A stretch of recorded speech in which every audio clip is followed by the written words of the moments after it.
Hi guys, good evening to all. I hope सभी जो हैं काफ़ी बढ़िया से होंगे। यूनिवर्सिटी ऑफ जम्मू के जूनियर असिस्टेंट की जो लिस्ट है शॉर्ट लिस्टेड कैंडिडेट्स की वो निकल चुकी है। और उसके बाद काफ़ी कैंडिडेट्स के मैसेजेस हैं कि सर आपने जो है कल गूगल मीट कर ली, बट हम लोग जो है ज्वाइन नहीं कर पाए, जिस कारण से स्टेज 2 और स्टेज 3 के बारे में हमें क्या करना है वो कंप्लीट नॉलेज नहीं है। तो जितने बच्चे यहाँ पे इस वीडियो को देख रहे हैं, मैं सबको एक ही चीज कहना चाहूंगा। आपने हजारों वीडियो देखी होंगी, लाखों वीडियोस देखी होंगी यूट्यूब में, बट जो मेरी इस वीडियो को मैं डाल रहा हूँ, इसको एटलीस्ट जितनी वीडियो है उतने जो है, चाहे मैं नहीं कहूंगा आपको कि 1 मोड पे देखिए या 1.5 पे देखिए, 2.0 पे देखिए, जिस अकॉर्डिंगली आपकी स्पीड चलती है 2x पे देख लीजिए, कोई दिक्कत नहीं है। बट वीडियो जरूर पूरी देखिएगा, क्योंकि बहुत ही इंपॉर्टेंट चीजें जो है इस वीडियो में मैं आपको बताने वाला हूँ, जो कि आपकी 27, 28 दिसंबर और 30 दिसंबर के लिए काफी इंपॉर्टेंट रहने वाली है। तो चलिए वीडियो को स्टार्ट करते हैं, क्योंकि इंट्रोडक्शन देने का समय नहीं है, बहुत से बच्चे मुझे जानते हैं। तो चलिए इस वीडियो को स्टार्ट करते हैं। सबसे पहले 2 स्टेजेस में जो है जूनियर असिस्टेंट की रह चुकी हैं, जो कि स्टेज 2 और स्टेज 3। इसके बाद जो है जूनियर असिस्टेंट की फाइनल सिलेक्शन लिस्ट जो है वो जारी हो जाएगी as per the merit on all the all the 3 stages. तो कोई भी बच्चा किसी भी स्टेज में क्वालिफाई नहीं हुआ तो डेफिनेटली वो बाहर हो जाएगा, चाहे वो जितने मर्जी मार्क्स लाए। यानी कि अगर आप स्टेज 1 पे 90 मार्क्स लाते हैं, स्टेज 2 पे आप टाइप टेस्ट क्वालिफाई नहीं कर पाते हैं, तो आपका कैंडिडेचर जो है वहीं से ही डिस्क्वालीफाई कर दिया जाएगा। चलिए अब चलते हैं इंपॉर्टेंट चीजों के ऊपर। स्टेज 2 के बारे में लिटिल बिट बता देता हूँ। स्टेज 2 की डेट्स जो हैं अभी तक निकाली गई हैं, वो है 27 और 28 दिसंबर 2022।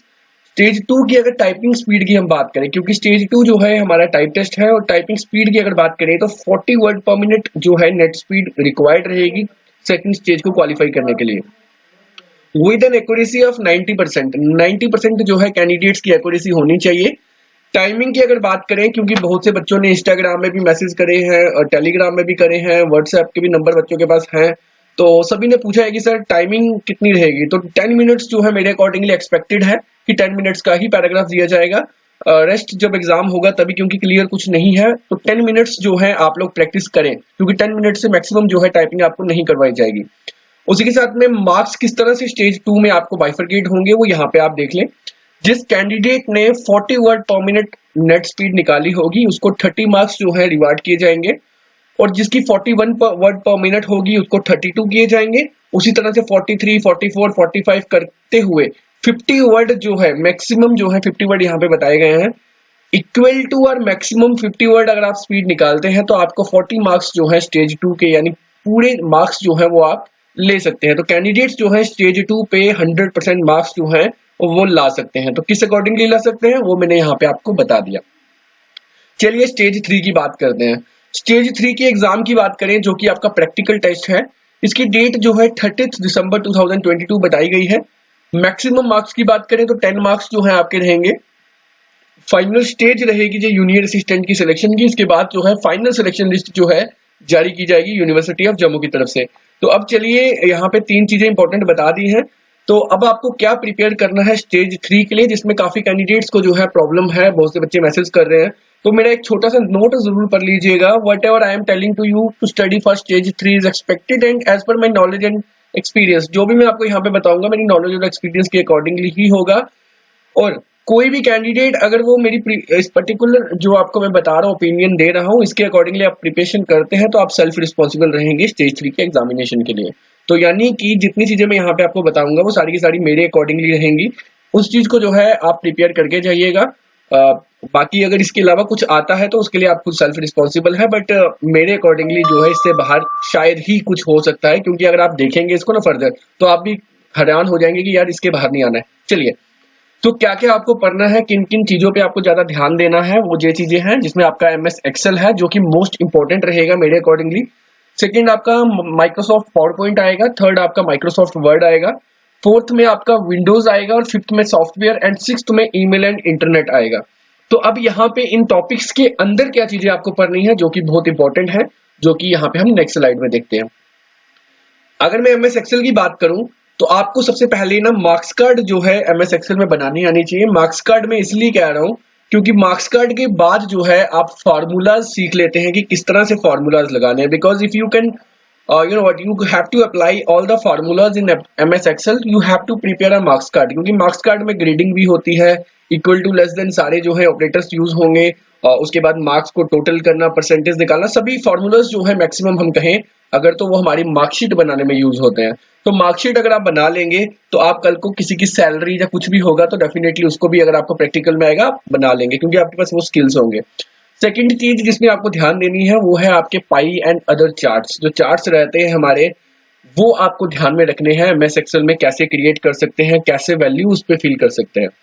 थर्ड नंबर आता है how to insert picture in marksheet, यानी अगर कोई आप मार्कशीट या कुछ भी बना रहे हैं उस पर आप पिक्चर को कैसे ऐड कर सकते हैं, ये भी एक इंपॉर्टेंट पॉइंट रहेगा। क्योंकि अगर मार्कशीट या कुछ भी आपको दे दिया गया वहां पे लोगो या कुछ पिक्चर हुई, so how you can add that logo and picture on your marks card, this is a very important topic. Majority of the students don't have the knowledge how to insert the image in mark sheet, so you have to be the proper knowledge about it. And the fourth thing is that formatting of MS Excel. Formatting के बारे में आपको knowledge होनी चाहिए, किस तरह से colour fill करना है, किस तरह से बोल्ड करना है, मर्ज एंड सेंटर कैसे कर सकते हैं, रैप टेक्स्ट क्या होता है, इन तमाम चीजों के बारे में आपको जो है नॉलेज होनी बहुत ज्यादा जरूरी है। उसी के साथ में फिफ्थ पॉइंट की अगर मैं बात करूं, how to print only selected data, तो आप जो है सिलेक्टेड डेटा को कैसे प्रिंट कर सकते हैं एमएस एक्सेल में, उसके बारे में भी जो है आपको पता होना चाहिए। क्योंकि अगर मैं बात करूं एमएस वर्ड की, वहां पे अगर आप कमांड करते हैं तो आपके पास तीन ही ऑप्शंस आपको देखने को मिलते हैं। एक मिलता है पेजेस का, एक मिलता है करंट पेज का और एक मिलता है आपको ऑल का। बट एमएस एक्सेल की अगर मैं बात करूं तो यहाँ पे लिटिल बिट ऑप्शंस जो है चेंज हो जाते हैं। तो क्या होते हैं जरूर एक बार अपने लैपटॉप में चेक कर लीजिएगा, देन आप क्लियर कर पाएंगे कि मैं क्या कहना चाहता था कि सिलेक्टेड डेटा क्या होता है। चलिए आगे माइक्रोसॉफ्ट पावरपॉइंट की बात करें। अब देखिए ये जो चीजें मैं आपको बता रहा हूँ जो आपको कहां से पढ़नी है वीडियो के एंड में मैं आपको बता दूंगा। नेक्स्ट है एमएस पावरपॉइंट। पावर पॉइंट्स में आपको प्रेजेंटेशन स्लाइड्स कैसे बनाते हैं वो आपको पता होना चाहिए, जिसको आप पीपीटी के नाम से भी जानते हैं। उसके बाद how to add effects, effects कैसे आप अपनी पर्टिकुलर स्लाइड पे दे सकते हैं उसके बारे में भी आपको नॉलेज होनी जरूरी है। एनिमेशंस के बारे में आपको पता होना चाहिए और स्लाइड शो किस तरह से करते हैं वो भी आपको पता होना चाहिए। आपको शॉर्टकट की भी पता होनी चाहिए। अब बहुत से बंदे ना यहाँ पे कंफ्यूज हो रहे होंगे कि सर जेहेतु आप पढ़ने वाला सिस्टम बोल रहे हैं तो हम कैसे करेंगे। My dear this is not what पढ़ने वाला सिस्टम नहीं है, जे इम्प्लीमेंट करने वाला सिस्टम है, जे प्रैक्टिकल करने वाला सिस्टम है। Suppose I will be the examiner there, अगर मैं वहां पे आपका एग्जामिनर होता हूँ, इन्विजिलेटर होता हूँ और मैं आपको बोलता हूँ कि भैया पीपीटी आपने बना दिया, अब इसको शॉर्टकट तरीके से स्लाइड शो करिए, स्लाइड जो है इसका शो करिए जितनी भी स्लाइड्स आपने बनाई है पावर पॉइंट में, तो you have the knowledge about how you can do the shortcut की। अदरवाइज शॉर्टकट के बिना हम कैसे स्लाइड शो कर सकते हैं, उन छोटी छोटी चीजों पे आपको नॉलेज होनी चाहिए। क्योंकि बनाना एक तरफ रहेगा, बनाना मेरे अकॉर्डिंगली 10 में से 6 से 7 नंबर बनाने पे होंगे, बट जब वो आपसे क्वेश्चन राइज करेंगे प्रैक्टिकल में उसके ऊपर आपसे कम से कम 3 से 4 नंबर आपके डिपेंड रहेंगे। चलिए आगे नेक्स्ट आता है एमएस वर्ड। एमएस वर्ड में आपको क्या करना है, आपको लेटर टाइप करने का पता होना चाहिए। लेटर में अलाइनमेंट, जस्टिफिकेशन कैसे करते हैं, बोल्ड, इटैलिक, अंडरलाइन, इन तमाम चीजों की आपको नॉलेज होनी चाहिए। How you can change the font, how you can change the size of the font, how you can fill the color on the font, how you can fill the color on the background of the font। तो ये सारी चीजें जो है आपको word में पता होनी जरूरी है। उसी के साथ में क्लिप आर्ट के बारे में आपको नॉलेज होनी जरूरी है। मेल मर्ज, हाइपरलिंक कैसे बनाते हैं, प्रिंट प्रीव्यू कैसे करते हैं किसी शीट का, वो भी आपको पता होना बहुत जरूरी है। उसी के साथ में टेक्स्ट बॉक्स जो है बहुत इंपॉर्टेंट है, इसके बारे में भी आपको नॉलेज होनी जरूरी है। और साथ ही में वर्ड आर्ट क्या होता है इसके बारे में भी नॉलेज होनी जरूरी है। अब मैं वर्ड आर्ट का लिटिल बिट आपको बता देता हूँ।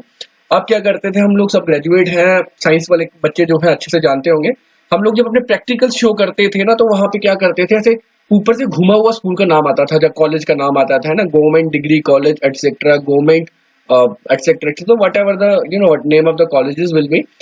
सो जो भी आपके कॉलेजेस के नाम हैं जो बच्चे कर रहे हैं, जो आने वाले समय पे जो पोस्ट ग्रेजुएशन करते हैं किसी भी कॉलेज यूनिवर्सिटी से, तो आप देखते थे ऐसे कर्व बनाकर जो है आपके कॉलेज का नाम लिखा जाता था, तो वो वर्ड आर्ट की हेल्प से ही होता है। तो ये चीजें जो है सारी आपको नॉलेज में होनी जरूरी है। चलिए आगे नेक्स्ट आता है विंडोज में क्या पढ़े सर, विंडोज बहुत बड़ा है। अब विंडोज की बात करूं मैं तो आपको सिर्फ विंडो की नॉलेज होनी जरूरी है कि कौन सी विंडो किस तरह से दिखती है और किस तरह से वर्क करती है।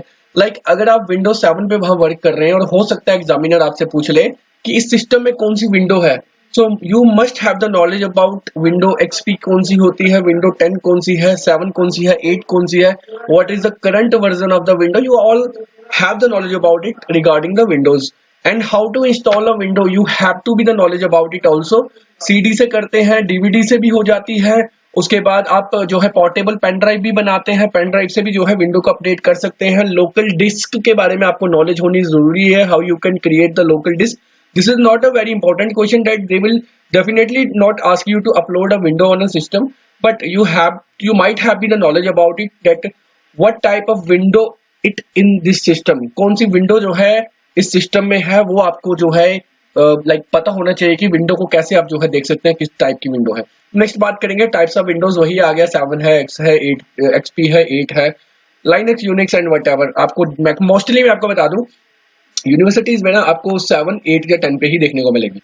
चलिए आगे, सॉफ्टवेयर की मैं बात करूं, आपको सॉफ्टवेयर इंस्टॉल एंड अनइंस्टॉलेशन का पता होना चाहिए। इंस्टॉल तो आप लोग जानते हैं, डाउनलोड करेंगे, नेक्स्ट करते हुए आप लोग एक्सेप्ट करते हैं लाइसेंस परमिशन और उसको इंस्टॉल कर देते हैं। बट अनइंस्टॉल के लिए आपको कंट्रोल पैनल का यूज करना होता है, उसके बाद ही आप प्रोग्राम को सेलेक्ट करके अनइंस्टॉल कर सकते हैं। So you must have the knowledge about the installation and uninstallation. देखिए अब इंस्टॉल तो आपसे नहीं करवाएंगे, बट अनइंस्टॉल के समय में आपको बोला जा सकता है कि आप एक बार यहाँ पे जो एंटीवायरस है, सपोज एबीसी कोई भी एंटीवायरस है, उसको अनइंस्टॉल करिए। तो आपको मतलब करवाने तो नहीं देंगे, but they will definitely see the steps what will be you doing there. जो भी आप वहां पे स्टेप करेंगे वो आपके स्टेप को वॉच करेंगे, अगर प्रॉपर स्टेप से चलेंगे तो definitely you will got the marks there. Now the final thing is email and internet. I request to all, कोई भी बच्चा थ्योरेटिकल नहीं पढ़ के जाएगा, प्रैक्टिकल वर्क करना है, ठीक है। कोई प्रॉब्लम आएगी तो you can ask me any time. So email and internet में क्या करना है आप लोगों को, कैसे किसी हम मेल को जो है सेंड करते हैं, कैसे हम मल्टीपल मेल्स को एक ही बार पे जो है डिटेल भेज सकते हैं, एक्सेल से कैसे हम मल्टीपल मेल्स को जो है कॉपी पेस्ट करके अपने मेल में डाल सकते हैं, वो सारी चीजें आपको पता होनी चाहिए। उसी के साथ में एक अटैचमेंट कैसे करते हैं फाइल्स की, वहां पे वो भी आपको नॉलेज होनी बड़ी जरूरी है। मेल की बॉडी में क्या क्या चीजें आपको लिखनी है वो भी बहुत ज्यादा इंपॉर्टेंट है। सब्जेक्ट आपको लिखना है, बॉडी आपको लिखनी है, देन आपके उसके बाद जो है आपको क्या करना है, फाइल को अटैच करना है। But the very first step is that to whom you can send the file, that is the very main important topic. After that you will write the subject there, and after that you will write the body of the message, and finally you have to submit what after attaching the file, if the file will be available तो आपको attach करके जो है send कर देनी है। Next चलते हैं आगे, how to check whether the computer is internet connected or not, तो वो तो आप लोग देख लेंगे, आई 110% श्योर अबाउट इट। RJ45 के बारे में आपको नॉलेज होनी चाहिए कि वो जब भी हम ना दो तरीकों से आप इंटरनेट कनेक्ट करते हैं, कौन से वाले, एक तो आप वही वाईफाई यूज कर लेते हैं ना, वहां से भी इंटरनेट कनेक्ट हो जाता है, एक थ्रू लैन के कनेक्शन जो है होते हैं। तो लैन के थ्रू जो वायर कनेक्ट करते हैं अपने सिस्टम के साथ, उसको RJ45 कहा जाता है, उसके बारे में भी आपको नॉलेज होनी जरूरी है। चलिए, लैन, वैन एंड मैन, इन तीनों के बारे में लिटिल बिट नॉलेज होनी चाहिए। अगर मैं एग्जामिनर होऊंगा तो मैं यही क्वेश्चन पूछूंगा, जिस लैब में आप बैठे हैं इसमें किस तरह का इंटरनेट जो है कनेक्टेड है, तो वो लैन कनेक्शन ही होगा। लैन क्योंकि small buildings, private buildings, institution पे ही जो है लैन लगाया जाता है। उसी के साथ में ड्राइवर्स के बारे में आपको नॉलेज होनी चाहिए। हर चीज का अपना ड्राइवर होता है, चाहे वो प्रिंटर हो या फिर आपका कुछ मल्टीमीडिया प्लेयर हो, हर चीज के ड्राइवर के बारे में, क्योंकि वो वहां पे ड्राइवर कहें तो आप ये मत कहिएगा कि गाड़ी का driver. I am just joking here, I know you all have the knowledge about it because you are that particular aspirants जो कि आने वाले समय पे जम्मू यूनिवर्सिटी में जूनियर असिस्टेंट होंगे। चलिए, so finally this is my last slide. Thank you so much for watching. So feedback जो है आप अपनी दे सकते हैं by liking this video and share करिए, सब्सक्राइब करिए चैनल को, और साथ ही में इंस्टाग्राम में मेरे साथ कांटेक्ट कर सकते हैं JK Jobs Update Point के नाम से। एंड आफ्टर दैट टेलीग्राम जो है CBT प्रिपरेशन है, जिसका शॉर्टकट CBT PRP मैंने ऑलरेडी लिख रखा है, इस नाम से भी आप सर्च कर सकते हैं। फेसबुक में आप JK Youth View के नाम से जो है डेफिनेटली फॉलो कर सकते हैं, मेरा वहां पे जो है ग्रुप आपको देखने को मिल जाएगा, और पर्सनल अकाउंट पे भी आप लोग मुझे फॉलो कर सकते हैं सागर राणा के नाम से। तो guys, thank you so much for watching this video. मिलते हैं अगली वीडियो अगले अपडेट के साथ। हाँ, लास्ट में मैं आपको एक चीज इंपॉर्टेंट बताना भूल ही गया, क्योंकि बहुत से बच्चों ने अब जो इंटरनली बोला था भाई पूरी वीडियो तो देख ली बट बताया नहीं कहाँ से पढ़ना है। तो देखिए, मैं जो है 30 को आपको एग्जाम है, but I will try my best कि मैं आपको डेली जो है एक ना एक बड़े वाला टॉपिक लाइक MS वर्ड को पूरा खत्म कर दूं, वैसी वीडियो डालूंगा, MS पावर पॉइंट को पूरा खत्म कर लूं, वैसी वीडियो डालूंगा। And I promise to you that I will definitely complete the syllabus whatever I am telling you in this video, मैं complete कर दूंगा एग्जाम से पहले। तो ट्रस्ट रखिए जैसे पहले वाले बच्चों ने रखा था। And thank you so much. चलिए, थैंक यू सो मच।